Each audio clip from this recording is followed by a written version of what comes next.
อันยองฮาเซโยทุกคนหรือว่าสบายดีทุกคนตอนนี้กันแรงงานลาวเฮาในเกาหลีใต้กำลังมาแต่รายงานโตโดยบ่คิดบ่ฝันว่าแรงงานลาวเฮาในเกาหลีใต้นี่สิหลายปานนี้บ่เห็นกับตานี่ข้อยก็บ่อยากเชื่อส่วนหลายเขาสิเห็นแต่ในประเทศไทยก็ดีอกดีใจทุกคนที่มาพ้อหมู่คู่เนาะที่มารถเดียวกันที่มาเห็นหน้ากันโอ้ยดีใจแฮงทุกคนก็ถามข่าวว่าเฮ็ดงานเป็นจังได๋เขาเจ้าก็ว่าโอเคบางบอนก็ว่าบ่โอเคเนาะอันนี้ก็ขึ้นกับเฒ่าแก่กับนายจ้างของเฮาเนาะบางคนก็โอ้ยหน้าแลหน้าเรื่องก็มีทุกคนเลยแต่เวียกหลายเนาะเวลาพักมันก็บ่ค่อยหลายปานใดส่วนหลายมีแต่เวลาเฮ็ดเวียกเลยทุกคนก็บ่ว่ากันเนาะหน้าแลหน้าดำก็บ่ว่ากันเฮามาเฮ็ดเวียกเนาะเฮามาหาเงินตอนนี้แต่ละคนก็มานั่งท่านายจ้างมารับเอาเนาะก็ยังบ่ฮอดเวลานายจ้างเพิ่นก็ยังบ่ได้มาเนาะประมาณ 4 โมง 5 โมงพุ่นแหละนายจ้างก็สิมารับเอาอยู่บ่อนเก่านี่แหละบ่อนนี้ก็แม่นบ่อนนายจ้างมาส่งซุมเฮามื้อเช้านี่เนาะก็เลยมาท่าอยู่บ่อนเก่านี่แหละจักหน่อยนายจ้างก็คือสิมารับเอาแต่ว่าบ่ฮู้ว่าตอนนี้ยังมาแล้วหรือบ่หรือว่ายังเนาะถ้าบ่มาทางบริษัทเพิ่นก็สิโทรนำให้ถ้ายังบ่เห็นนายจ้างมาฮอดเนาะทุกคนเชื่อบ่ว่าคนลาวเฮามาเฮ็ดเวียกในเกาหลีใต้โอ้ยหลายแฮงเด้ทุกคนขนาดเวียดนามอะศิลปินยังบ่เท่าคนลาวหลายคนลาวนี่กำลังมาแฮงตอนนี้แล้วก็มีอีกเรื่องหนึงทุกคนเลยข้อยก็อยากมาเว้านะว่าหมู่หั่นแหละถูกนายจ้างบ่ดีเนาะโอ้ยไต้ตนนี่ข้อยก็พังเพิ่นเว้ามาแล้วก็โอ้ยตัดลำบากแล้วก็มันก็เฮ็ดหยังบ่ได้เนาะเฮ็ดเวียกเกินเวลาก็มีเพิ่นว่าแต่ละมื้อบ่อนอยู่บ่อนกินแหละบ่อนอยู่พักอาศัยนี่ก็โอ้ยยากเรื่องกับข้าวกับน้ำนี่แหละอาหารการกินบ่เพียงพอกันนี่แหละทุกคนคือเพิ่นเว้าว่าเลยพี่น้องเอ้ยแข่งเรือแข่งพายแข่งกันได้แต่แข่งบุญวาสนานี่แข่งกันบ่ได้พี่น้องเอ้ยรถ 3,000 คนหลายเลย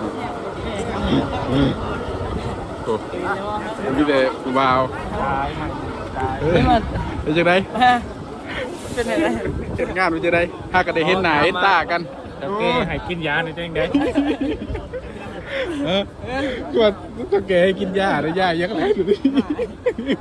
ยาคนแก่เนาะยาขึ้นแบงค์ตะแกให้ไปเพิ่นซื้อแล้วก็ขึ้นรถก่อนตอนนี้กำลังจะขึ้นรถเนาะคนลายเลยทุกคนล่ามากว่าบ่ใส่มากมื้อนั้นเด้คนลายแห้งเลยรถคันใดเบิ่งตามลายสื่อเด้อให้มีลายสื่อละ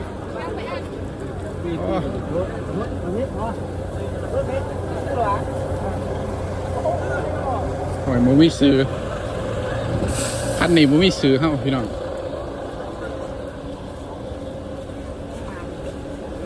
มาเบิ่งคันนี้ก่อนมีลายสื่ออยู่ป่ะก็มีคันนี้มูมีสื่อมาเบิ่งคันนี้อีกขักเนาะก็จะติดไปเร็วมาเบิ่งคันนี้มีสื่ออยู่ป่ะ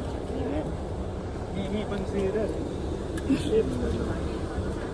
ไปโอ้ยคันนี้นะแฮมแมนแล้วโอ้ยงั้นละห้องผู้สุดท้ายอยู่ทางไหนเนาะบ่ได้เลยเจ้าเลยจากนั่งมองผู้สาวอ่ะใช่จังนี่เอาครับเฮ้ยเอาขาผ่านไม่มันได้กินบ่ได้กินบ่